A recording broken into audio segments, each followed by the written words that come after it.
Get Advisor Fit with Olivia Luper, a series of interviews with financial consultants and industry experts helping financial advisors strategize, market, and grow their business using core fitness values and analogies. Do something today that your future self will thank you for with Get Advisor Fit.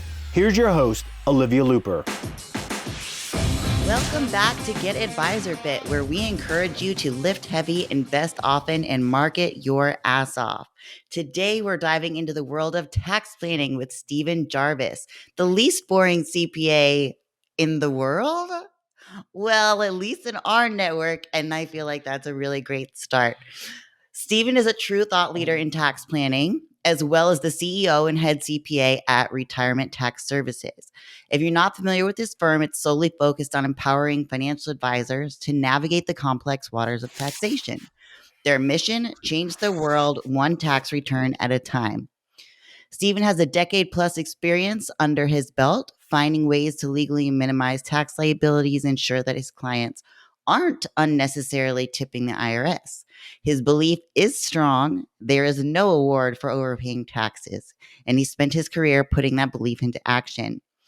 His expertise extends beyond just the day-to-day of tax planning. He's also a respected industry voice, featured in publications we're all very familiar with, like Advisor Perspectives. He's also a prolific content creator, and he regularly shares his insights through Retirement Tax Services website. And he hosts his own podcast, the Retirement Tax Services Podcast. By the way, side note, great name. I'm always talking about how podcast names should be super simple, unlike mine, and direct about what they're about, unlike mine. If I could go back, I would. So Steven, today we're going to be drawing on some of your knowledge to discuss tax planning, but also how financial advisors can identify tax saving opportunities for their clients and also use those added value of the tax planning in their own marketing to help them stand out. So Steven, thank you for being here. I know my introductions are usually a little long, but there was just so much good information to share about you. Well, Olivia, I'm super excited to be here. And there's nothing to brighten your day quite like having somebody else read an intro for you and says, "Hey, that's right. I do a few cool things, don't I?" Yeah, it's a good reminder, like you're doing a lot of cool stuff. I'm so excited to be able to share you with my audience. If they aren't already aware of you, of course I was. So I'm guessing that many of my audience will know who you are also. But it's always nice to put a live, quote unquote, live face with the name. So I'm super excited. Is there anything I missed? Is there any other cool, groovy stuff that you've got going on that you want to share with us before we hop in? That's pretty thorough introduction of as far as the things I'm doing currently. The other thing I'll throw out there, because I get the question sometimes of, okay, you're a CPA, why spend all this time with financial advisors? And I did actually grow up around the industry. My dad got into financial planning in the 90s, which of course then financial planning mostly just meant insurance sales. But he was a real early adopter of becoming a CFP, doing comprehensive financial planning. And so I grew up around that. I was exposed to it real early on and saw the value in it. And so my skill set kind of took me in a little bit different direction as far as what I got my degree in and how I started my career. But there's just so much value in the collaboration between professionals in a client's life that really it came out of advisors coming to me and saying, geez, we just can't find CPAs who will play nice with advisors. What if we created something that would solve this problem, that would both help advisors from a standpoint of learning how to do this for themselves, and then also partnering with advisors to get taxes done? Okay, so you do both. You help them with their clients' tax returns, but you also sort of teach them how to go about doing some great tax planning on their own. Yeah, so we really try to approach it from both of those angles of how can we provide education resources and content so that, and really our focus isn't on teaching advisors about tax strategies they've never heard of before. It turns out Google knows a lot more than I do. What our focus is how do you get this done in practice? When you sit down and talk to a client, well, how do you phrase this? How do you explain it to them? What's going to resonate? What's going to help them take action? Because at the end of the day, action's the only thing that counts, which is why I love talking to marketers, because I feel like people who are really invested in the marketing space get this, that it doesn't matter if you have the coolest idea ever. It's how you communicate it. It doesn't matter if I know how to save you the most taxes ever. It's how I communicate in a way that's going to resonate and help people take action. I love that you made that connection, because that is exactly what I was going to say that we do with financial advisors in their messaging in general. Because 9 out of 10 advisors who come to me now, let me preface this by saying I only work typically with established advisors who've been, in the industry, working, building their business for usually over 10 years. Is when is a good, they usually have like the budget to go spend on marketing. But almost every single advisor who comes to me needs help with their messaging, and that's like what I'm always harping on is, great, you do all these things, but what does that translate into for your client? And then what are the words that we're going to use that incite them to take action, which in marketing would be, doing a lead collection type thing, or a lead generation type, mechanism. So I'm so glad that you touched on that. I mean, that really seems like a super, super valuable way to help, just beyond being the person who's preparing the tax returns. Well, and Olivia, if I can throw some data at you on why we Sure. think this is so impactful from a marketing standpoint. I recently had a guest on my podcast who deals with the psychology side of money, and I loved having her on because she reinforced things I already believed, but they were just in my head before. Now I've got science behind them.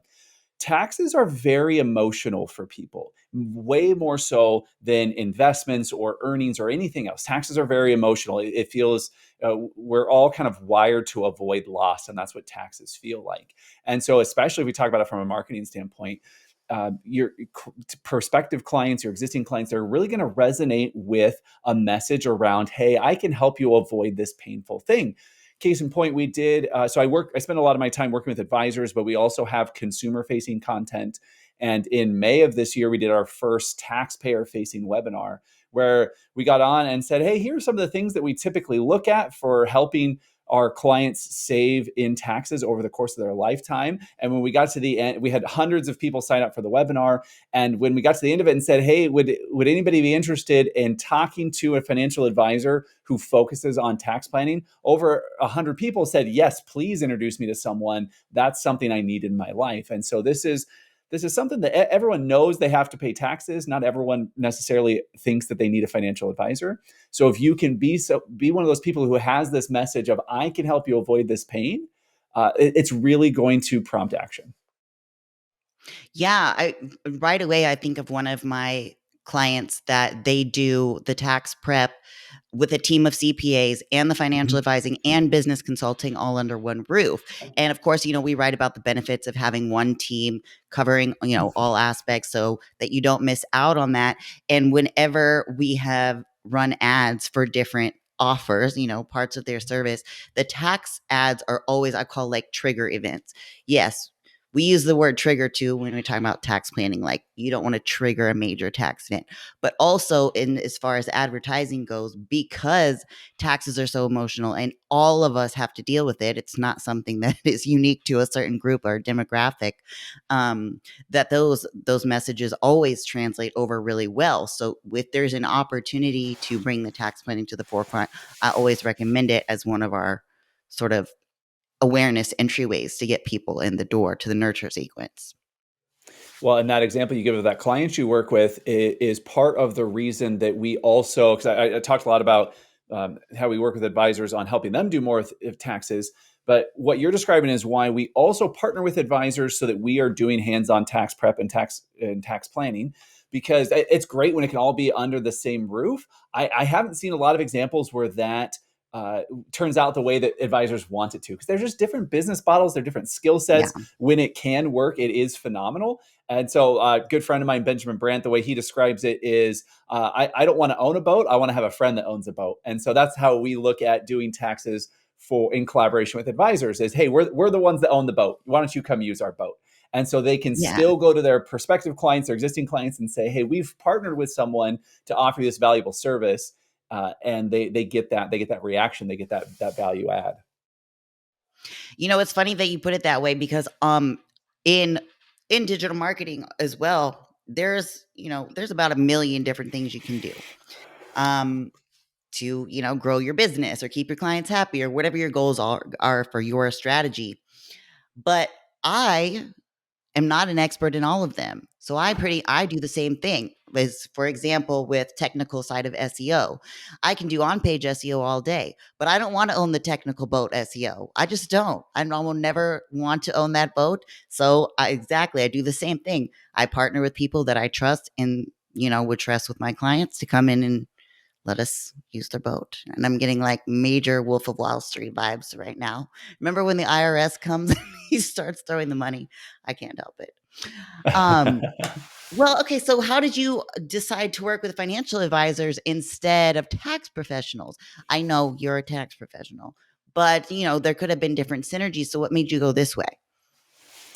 That's a really good question. I spent the first part of my career doing stereotypical CPA things. Whatever you're envisioning of a CPA working way too many hours in a small cubicle or office, like that's at least somewhat true of early parts of my career. But it got to a point where I really wanted to be able to have a more direct impact on more people. And so, and I mentioned it kind of just really quickly earlier, but since I grew up around financial planning, I know a lot of people in this industry. And so I had advisors that started coming to me saying, hey, we see this huge need, but we also need a CPA who can help us fill it. And so I Ah, had kind of the background in it, saw the need for it, and really saw it as an opportunity to work directly with financial advisors and end clients because the taxes are something that impacts all of us. And so, what a great way to help people. The phrase we always use is that there's no patriotic awards for overpaying the IRS. Or another way we like to put it is tip your server, not the IRS. We want people to pay every dollar they owe, but you don't have to pay extra. And so the right. more we can do to either empower the advisor or empower the client directly to only pay what they absolutely owe, that's very fulfilling for me. It's very gratifying. And so this has been a really exciting thing to be involved in. Yeah, and I imagine for the advisor that is working with you, then um, has a real great um, added layer to help like with their client retention. Say, hey, your CPA doesn't currently, you know, I can see that there are some opportunities missing. So, what do you do if there is a situation where the advisor clients are already have a CPA? Are there times when they'll still recommend using their services, or how does that work? That's a great question, and really goes to the second part of the earlier question you asked that I kind of skipped over. Of okay, so I talked about why work with advisors, but why not work with other tax professionals? And so, what just the way the tax industry has evolved over several decades, it's incredibly focused on the rear view mirror. I have a little cartoon on my desk that has a car window, and it's the rear view mirror literally says this is tax returns, everything else is tax planning. But the tax Oh, industry, most CPAs are very focused on what happened last year. Let's report what already went on. Let's make sure that we're complying with all the IRS rules, which is important. We need to do that. But the tax industry, the CPA industry at large, is not really geared towards proactive and forward-looking thinking. And so this is where advisors can run into significant challenges working with their clients' tax professionals. This is why advisors came to me and said, we can't find people who play nice with us. Really ah, simple example that a lot of your listeners will probably resonate with is even just something as commonplace as Roth conversions. Most CPAs, most enrolled agents, tax professionals of any kind are really focused on how do I help my client get a big refund right now? Because that's what their clients are asking them to do. And so when you come along as a financial advisor and say, hey, we should convert $100,000 to Roth, it's going to cost you about 30 grand in taxes this year. I think this is a great idea. And you probably did a great job articulating it to your client of how it fits in the plan and why it makes sense. But then it gets to tax time, and the CPA says, hey, your financial advisor is an idiot. You have to pay $30,000 in taxes because of all the stupid things they're doing. And they're going to immediately throw you under the bus because they're working too many hours and they're too focused on last year and they're not looking forward. And now you've got this conflict with your client and their tax preparer of, well, what was the right answer? ah. I mean, yeah, makes sense. So highlight the opportunity, and then that's sort of your shoe in, I guess, to say it one way. Yeah. So what we see happen in practice quite often, let's talk about when we see this go well, because it definitely does go well at times. Um, when it goes really well is when you have financial advisors who recognize that just because someone has a CPA doesn't mean they have someone who's doing tax planning for them. So the advisor isn't assuming, oh, you've got a CPA, you're all taken care of. So they're doing proactive work on their own. They're getting tax returns from their clients. They're reviewing for these opportunities. And then they're clearly articulating the value to their client. They're not just saying, hey, trust me, we should do this. And the advisors who really do a great job of this, they take it a step further and they help their clients proactively communicate to their tax professional outside of tax filing season. Everyone's had the experience of trying to call a CPA in February or March and not hearing from them ever. But it turns out CPAs tend to be pretty good people. They're pretty smart. They do a pretty good job if you catch them at the right time and in the right place in their process. So if you're reaching out in July and August and September and saying, hey, here's things we're thinking about doing for next year, and giving the CPA a chance to be part of the team and weigh in, you're going to have a much better outcome.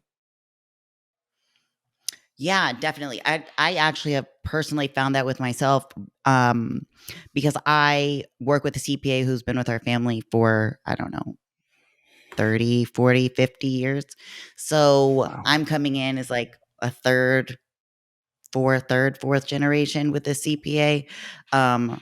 And before I started working with my financial advisor, and then when my financial advisor came on board, he sort of helped me say, hey, like, let's go to the CPA and let's get this information and let's plan for this.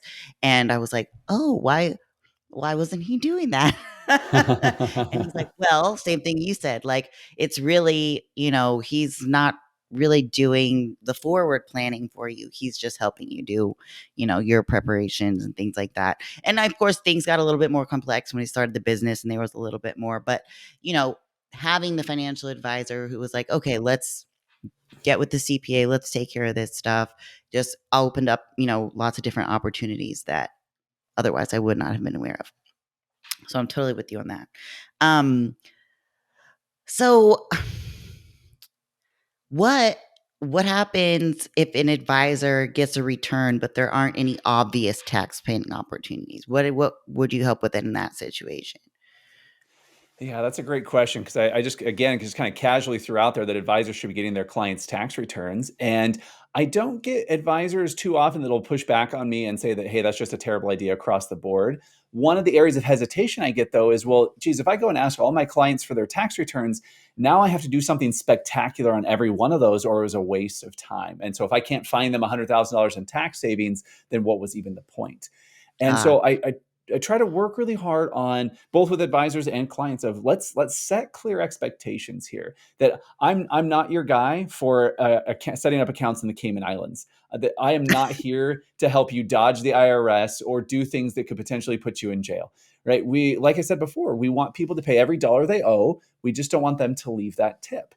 And so usually what that looks like is consistent efforts over time. This isn't some home run all in one year where we save $1 million in taxes and we never have to revisit it. It's doing the small incremental things consistently over time. And for that to happen, somebody's got to be paying attention to this every single year. And so we like to apply what we call the dishwasher rule. And the way the dishwasher rule works is that if you have a significant other and you do the dishes and they don't know you did the dishes, you get no credit for doing the dishes. And so the way this works with clients is that if you're reviewing a tax return, if you're making sure that they are up on whatever strategies apply to them or the latest tax law changes, and you don't then let them know, even if there's not any action they need to take, you still need to apply the dishwasher rule and say, hey, Olivia, I just wanted to let you know that we ran your return through our 37-point checklist. You're all set for this year. Things are looking really good. We're going to go through the same process next year and make sure that you're still up to date. And clients love that. They love knowing that they're being taken care of. And the 37 isn't arbitrary. We literally have a checklist we made for our advisors to be able to go through and say, here are things you should be looking at on every tax return. And some of them are very simple, but we see these things get done wrong all the time. And so even those simple things can have value if they're done consistently and if they're communicated effectively. yeah. And I think the first part of that um, tidbit was, what we all know to be true. It's really lifetime value, right? So like, we're not just Mhm. looking at what you can do this year. We're looking at what is going to be the lifetime savings, whether we're going to, put this bucket of money in a tax deferred situation, or we're going to put it, and pay taxes on it now in order to save on the lifetime value. So yeah, I think that that's a good point to make, is that there doesn't always have to be some fireworks out of the park home run every time you're going to go check in, but there can be small changes along the way that are going to make a difference over the long haul. Now, of course, the fireworks are fun. Like, don't get me wrong. We started working with a new client this year. The first thing we do when we're working with the taxpayers, we get their last 3 years of tax returns, because we want to see the context of where they're coming from. We want to make sure they've been taken care of. So new client comes on board, they've got a small business. We immediately say, hey, hold on a second. You're not taking the qualified business income deduction, the QBI. And they said, well, my CPA said they were doing it right. And so we went back and looked at it, and we're in the process of amending 3 years of returns that will get them about $20,000 of refunds that they weren't expecting, because we took that extra few minutes to go through our checklist and say, does anything stand out? Right, right. No, I love that. I mean, yes, the fireworks are fun, but let's not undermine, the incremental changes. So, Yeah. how can advisors, I mean, where should they even begin? I mean, should they try to go and understand this entire massive tax code, or, where should they begin? Yeah, it's a great question, Olivia, because the tax code is daunting to say the least. It's, tax laws come from Congress, but they never come complete from Congress. The IRS then has to Yeah, interpret what Congress has said and write all the rules, and it becomes this giant convoluted mess.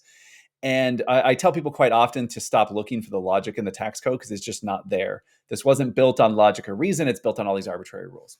So what we're left with is 80,000 plus pages of tax rules. And if you go in saying, hey, for me to talk to my clients about taxes, I have to be an expert on all things taxes. I mean, just give up now. That's not going to happen. yeah, I'm not yeah. an expert on all things taxes.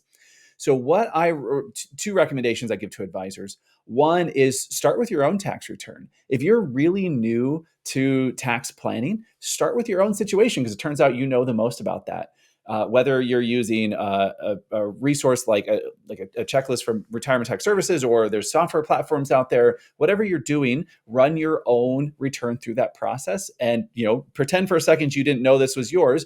What would you be able to learn from that? What planning opportunities would you point out? What concerns might you have? So I really encourage advisors to always go through their own return first. And then the next step from there is, let's focus on the strategies that are most relevant to your client base. If you're not working with any business owners, okay, great. Let's skip over all of that. If you only work with business owners, great. We don't need to worry about as much of some of the W-2 things. So figure out, okay, what are those top 3 or 5 things that are applicable to your clients, and become really, really familiar, potentially become an expert in those areas. The other thing that I really encourage advisors to do as they're starting into this, or as they're looking to level up what they're doing around tax planning, is you need to remember that you can provide a tremendous amount of value to your clients without being the final answer. And what I mean by that is, advisors are in such a great position to see all aspects of their client's life. That's one of the things I miss as a tax professional, is that I'm focused on one piece of the puzzle, not necessarily the whole puzzle. And so as an Right. advisor, if you're committed and you set the expectation to your clients that, hey, I might not have the answer, but I'm going to help you find the answer. You're going to need to understand enough about taxes to be able to point them in the right direction and know what questions to be asking. But you don't have to be the final answer. Your clients don't expect you to be. Yeah, and this is just for me. I always talk about the power of integration in digital marketing. When every to me, I don't know. You can throw up a website and you can make a LinkedIn page and decide you're going to post every day and do some random stuff here and there. But really, if you are looking to grow your business, or work on your client retention rate, or do some lead gen type stuff, everything really needs to be integrated. And I know that we don't need to tell financial advisors that the tax plan needs to be integrated with the financial plan. But in cases like this is why I love the ability to work with outside partners, because then you don't have to be the expert in every single area of that integration, but still give your clients access to the best resources that you have available. So I'm very keen on this model. And it's just like one of our clients is a outsourced chief investment officer. It's like another type Mhm. of partner that an advisor can work with in order to Yeah. make sure that everything is up to snuff without having to be the expert in all things, all the technical investment stuff. Because let's be honest, there are plenty of advisors who aren't, that's not their favorite thing to do. So they shouldn't, they don't have to be the one to do it. Well, Um, Olivia, I'd love to key in on something you said and then get your perspective on something, because one of the things that I hear from advisors at times when they say, "Hey, you need to be doing more around taxes," they say, "Well, when I get online, everybody's talking about taxes. Everyone does tax planning now. Like, what's the point? It's not really going to differentiate me." Because you mentioned in there that hey, it's easy to set up a website. It's easy to start a social media campaign, and I think it can give this false sense of all the information's already out there, all the services are already out there. Everybody knows all the things. And it's just not the case. I work with hundreds of no. advisors every year. And the questions I get from advisors sometimes are almost a little bit concerning to me of, wait, you didn't even understand that really basic tax principle? And so I throw that out there again. Would love maybe your insight on how you help people navigate what's just kind of noise versus what's actually value when it comes to digital marketing. But I just want to reassure your listeners, there is tremendous opportunity around tax planning. This is something that most of the industry is not doing well and can be a huge differentiator if you are actually providing value to your clients. Right. And so that's one of the things that you can even bring to the forefront of your marketing to say, hey, look, I might be the same as this other guy in this way, meaning we're both financial advisors. We both serve physicians. Maybe we're both even financial advisors serving physicians, and we happen to be in your area. Okay. So, like, bonus, bonus, bonus, right? But if you have that extra tax planning piece, then that can be, like you said, a key differentiator. But to go back to your original question, which is tangentially related to this, you asked, no, I can't remember what you said. Hold on. Uh, Separating the noise from the value in digital marketing, because there's just so much fluff out Okay. there. Okay. Well, what was I going to say? Oh, okay.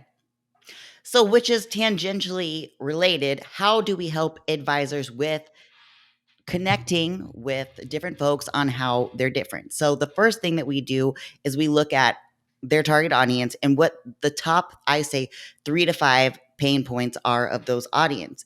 And like I mentioned earlier, some of that stuff can be tax stuff. Yes, we all know that okay, quarterly, if you're a business owner, you might know that quarterly taxes are due, but it's nice to see a reminder. It's nice to get an email or from your advisor to get that message. I just made a video yesterday, which is not up yet because it has to be edited, but um, on this bias factor, right? That we think that, well, anybody can Google it, anybody, but they're not. They're really not. Yeah. Okay. So if you make the social media posts about a tax deadline or about, a little known, I don't want to say loophole, people don't like that word, it makes them cringy, but I will say opportunities. If you're posting about these opportunities, you think, oh well, everybody knows this. That's not true. We are all kind of stuck in our own tunnels, and our networks, and yes, we might see the same things over and over again, but people who are in our networks are not seeing the same things that we are. So it's important that you share the knowledge and information about how you solve their problems, even if it feels like the answers or the solutions to those problems are very heavily talked about, because our exposure is not the same as our prospects' exposure. We have to remember that. And even if it feels like we're saying it all the time, you're probably still not saying it enough, because you have to think like other people were just bombarded by so much information at all times. I mean, that's why it takes so many touch points with a prospect for them to even sort of start to get what your main message is. It's a lot of information on top of the information that they're using to survive as human beings. So even if you feel like, well, this is said all the time, say it anyways. If you feel like you're saying it all the time, you're probably still not saying it enough. So be confident in your value, work with a marketing team, or at least use your friends as a sounding board or something to say, hey, look, this is the message that I'm going to try out. This is the message that I'm going with. It aligns with these things that we do and how we help, and, go from there. But I don't know, I just I don't want people to get discouraged because they feel like all the information is already out there, because it's not. And nobody does it exactly like you. So share with the world. Well, and Olivia, you mentioned estimated payments in there, which I mean, we'll take this a step further. It's not even just that people might not know about a particular strategy. They're also very likely actively getting bad advice on a regular basis. I had an Oh, advisor yeah. reach out to me just a couple of weeks ago, and we wrote one of our recent tax newsletters on this. That this client's CPA basically said, estimated payments aren't worth the hassle. Just don't worry about it. Pay it all at the end of the year. And there might be situations where that's okay because of the safe harbor provisions, but for this Yeah. specific client, because it's this advisor's client, and they're going to owe over $70,000 in taxes for the entire year, and so now they're going to have to write a giant check at the end of the year. They're going to have thousands of dollars of underpayment penalties, but their CPA told them, "Hey, you're going to be fine." And so, if the advisor hadn't been actively talking to their clients about taxes, this client's getting hit with thousands of dollars in underpayment penalties.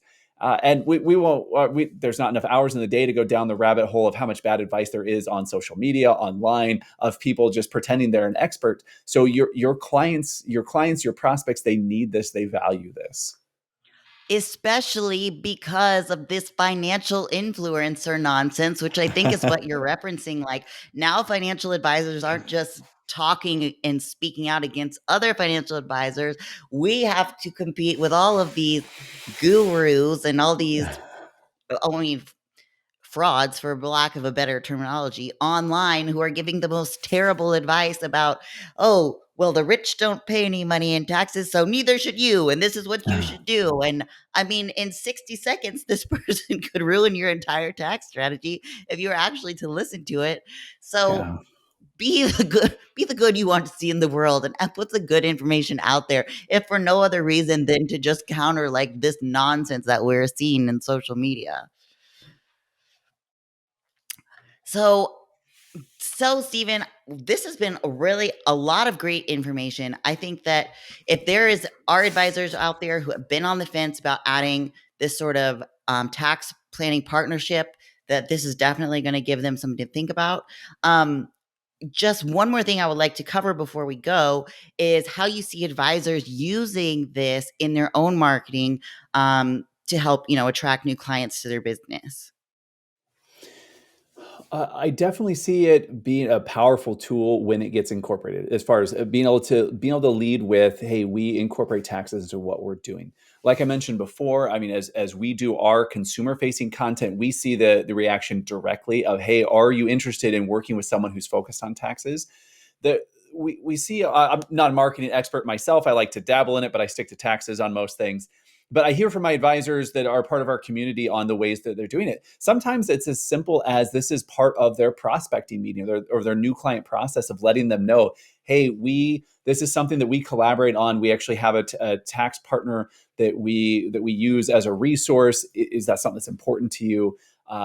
Sometimes it can be much more formal, or it can be much more integrated into their digital marketing. I love it when I see advisors, whether it's social media content, video content in their newsletters, but that they're highlighting. And to me, this is really critical. I'll said it several times before we're done here today. It's the people who are seeing the success are the people who message this in a way that prompts people to take action. Don't quote the tax code at people. Don't bombard them with all the nuanced details of every single different tax bracket and every single different threshold and every single different credit. Stick to the things that are relevant, and then help your clients, your prospects, your audience understand how they could take action, and even better, how you could help them take action. That's an approach I like to take. Of this is when I'm talking about different tax topics, I like to very adamantly, because I firmly believe this, very adamantly talk about, this is something that you have to be doing. This is something that you need someone on your team who understands this and can help you with it. For some people, that person on your team is going to be you, and that's great if you want to put the time into being that expert. But if not, if you're looking for someone to help you do these things, then great, there's resources available. And for advisors who are doing that marketing, of course, they want to slot themselves in as, I'm the resource to be able to do that.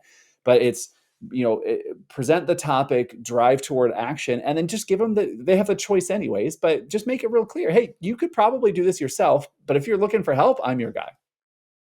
Yeah, absolutely. I love that. And like I said earlier, we've always seen great success when we use the taxes and the awareness stage, whether it's in advertisements or posts or lead magnets, because as you mentioned, it's something that we all have to deal with, and we all get very loss averse, risk averse, and we want to know, hey, like you said, we're not tipping the IRS.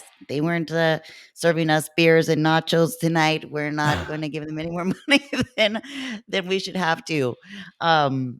So, Stephen, I think this has been great. I know that this is going to give a lot of great things for my audience to think about. Why don't you go ahead and tell them how they will be able to find you? Of course, we'll put all the links to your information in the show notes, but let's go ahead and tell them for the ones listening. Yeah, so I'm really active on LinkedIn, Steven Jarvis. It's really easy to find me. Retirementtaxservices.com is our website. Like you mentioned before, we have the Retirement Tax Services podcast. A real easy way to follow along with what we're doing, go out to the Retirement Tax Services website. We have a weekly email newsletter that's relevant tax stuff is what we call it. And it's just a weekly email that's going to come into your inbox. That's going to give you, again, very focused on taking action.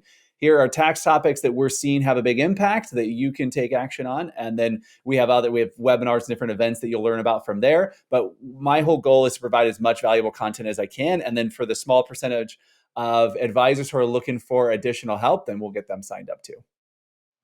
See, guys, free content, options for help. I don't know if it gets any better than that. Stephen, thank you again. And you all take care. We'll see you next time. Thanks for listening to Get Advisor Fit with Olivia Luper. To learn more about Olivia and how her firm, Lexicon Content Development, can help you, visit lexiconcontentdevelopment.com. If you want to reach out to Olivia on LinkedIn, you can find her at Olivia Luper Lexicon. And if you'd like to follow Olivia on Instagram, you can find her at Lexicon Content Development. Till next time.